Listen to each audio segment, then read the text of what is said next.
Welcome to Living in Beauty. It's Friday, November 24th, 2017, day 494 on the road, and today we're in Melbourne Beach, Florida. We've been here in the Indian River Lagoon area for about a week, walking the beach, kayaking the lagoon, cycling the endless bike trails, and hiking in the state park. We're on our way to the Keys, a place neither of us have ever seen, but we hate to give up our spot here, and there's enough to keep us busy for a month. And the storm damage here is light compared to the piles of debris and damaged roofs we saw in the Orlando area.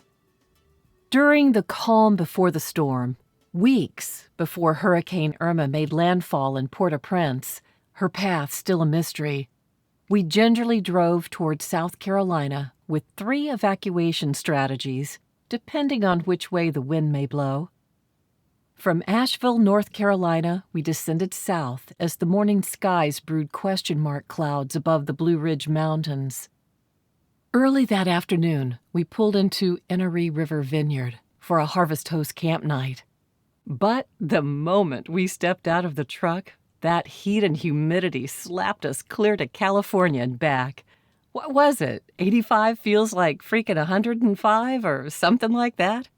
So Jim cranked up Big Red, our Honda generator, and powered up the air conditioner to cool us down a spell so we could arrive crisp and cool for the tasting, which was excellent, by the way. As our hosts departed the grounds for the night, they graciously opened their spacious view deck for our personal use. So, on his first night ever in the Palmetto State, Jim went full tilt hillbilly on the porch, rocking in his chair and ruminating about the intentions of the sky, its mixed messages and what was ahead. Would this storm be soft serve or chunky monkey? Would Irma skip Florida and skim the Atlantic seaboard, or turn and blast Mississippi and Louisiana, or Central Florida and Alabama? Smarter people would have turned their rig toward Kentucky, but we longed for lakes and beaches. Tropical storms move slowly, right? We have time. Let's just keep the tank full, settle down, and deal with what seemed to be shaping up to be the storm of the decade in a place that neither of us have ever been before and know next to nothing about. Little we knew that South Carolina would soon have us under her spell. Ignorance in our favor because the features that ultimately captured us were far too subtle to serve as attractions. Peu à peu, little by little, the charms of this unaffected state won us over by not really trying. So, we set out for Dreher Island State Park on Lake Murray, one of the largest man-made lakes in the world, engineered in the early 1930s. Driving past the Prosperity Clinton sign, which according to locals is one of the most stolen signs in South Carolina, we turned toward the park. It was like picking our way through a garden maze. Even with GPS, we had good reason to feel lost. South Carolina keeps all the best stuff hid deep in the dark woods. Maybe you won't find it and just turn around and go home. Well, that's all right. Well, we crossed 2 bridges to the entrance, and finally the sign.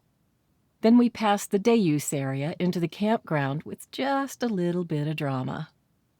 2 lakefront camping areas, Area A and Area B, have views and access to Lake Murray.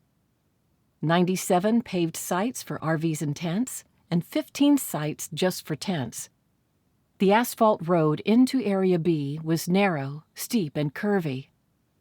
Half of the paved sites are right on the lake, and a few of the sites have small private beach areas. All well-shaded sites, and they include picnic tables and fire pits. Each is asphalt paved and equipped with water and 30-amp electrical hookups, no 50-amp, and no sewer hookups. Most sites are large and able to accommodate RVs up to 45 feet. All can handle up to 30 feet. There are several pull-through sites, but most are back-in. This is a hilly area, and most sites are not level, and some of the inside sites are on an extreme slant. There are 2 free dump stations, one in Area A and one in Area B, near the dumpsters. There is no trash pickup, but dumpsters and recycling bins are near the dump stations. Our Verizon cell service was okay at our site. No Wi-Fi is provided, but you can go to the visitor center and use the Park Service's Wi-Fi there. We moved once during our 6-day stay. We had planned and paid for 14 days, and though we had no complaints, the second site gained supremacy over the previous one. If there were any bad sites on the water, we didn't see any. With taxes, we paid $31 a night. All sites are reservable, and we got ours the previous night on the toll-free number 1-866-345-PARK. Reserve America also makes reservations for Dreher Island. This is such a relaxing park. Serene, quiet, starlit, with soft, warm breezes and birdsong. The weather was perfect for daytime walking and cycling the park roads. Pets are allowed on leash anywhere in the park, and at the trailer, no air conditioning was required. There's a nice walk along the quarter-mile Billy Dreher Nature Trail. From shelter number 7 and number 8 parking lot, there is a 2.5-mile hike along the Little Gap Trail. In addition to those 2 hikes, a short multi-use trail runs through the middle of the state park loop. The bathrooms in the campground and throughout the park were cleaned as expected. Since we had no sewer hookup, we used the shower facility in the B section, and the private stalls were all spotlessly clean and well-maintained. There are no laundry machines. There is a community building for group events. Picnic shelters are scattered around the lake, and cabins are available for rent. A recreational swimming area, roped off for safety, is provided near the walking bridge. Fishing along the bank seemed to be the popular local pastime, but taking naps is the primary activity at Dreher Island State Park. A convenience store with a boat launch and fuel station is central to the day-use area. I took a few spins around the island on my kayak and spotted wild deer on the shore, eagles and other fishing fowl.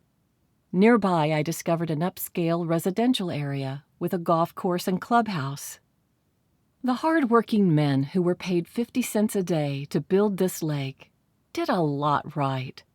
But they really missed the mark with that moonrise. It serves no purpose other than to break your heart. Sunsets, too, like salmon caviar on a golden omega-3 sky, with no champagne to go with that eye feast, because liquor is forbidden in the park. Oh, you think I'm kidding? 'Fraid not. Barely a half-mile away fixes that whole situation. We were there so often the entire staff learned Pico's name, thanks to the dog-friendly deck. 'Fraid Not is hailed as one of the top 10 best dive bar diners in South Carolina. We didn't quite hit all of them, but we'll be back. On the day Irma made landfall in Florida, we'd skedaddled to Columbia for emergency supplies and a side trip to River Rat Brewery. Over pints of 803 IPA and Tabasco Saison, we got the news that Beauty was parked in the projected eye of the storm. So, after some stress nachos and more beer, we fueled up the truck and headed back to Dreher Island. Governor McMaster expedited our strategy by ordering an evacuation of all South Carolina state parks. When we arrived back to the campground, it was raining, and the rangers told us we had to clear out by Sunday morning, and they gave us a refund. So we broke out the 7-proof ice cream. And when Sunday came, we headed north. Even though forced to leave early, we proudly give Dreher Island State Park a 4 Bambi rating. Dreher Island State Park has cycling, short hikes, long walks, kayaking, excellent naps, and is dog-friendly. If Dreher Island State Park had better Wi-Fi and a swimming pool, it would be awarded a coveted Living in Beauty 5 Bambi rating. No worries. We'll be back. Thank you so much for joining us at Living in Beauty. If you like this post and want to be notified when a new one is released, please enter your email address and click the follow button at the bottom of this page. Okay, that's it for now. Have a great week.